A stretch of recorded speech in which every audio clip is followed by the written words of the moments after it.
think that they're going to make an even better one that's smaller and under 250 grams, and it'll come out pretty soon.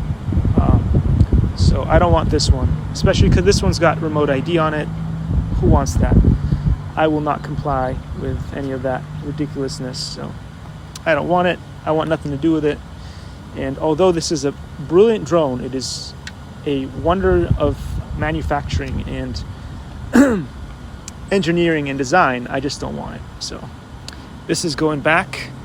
I was not able to do a awesome hover test at this location, which I love to do, and I love taking videos at this location all the time.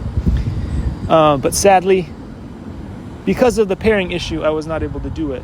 It luckily continues to pair perfectly fine with the DJI FPV potato jet, so I guess I may be keeping that one, but this one it's on its way back to Amazon.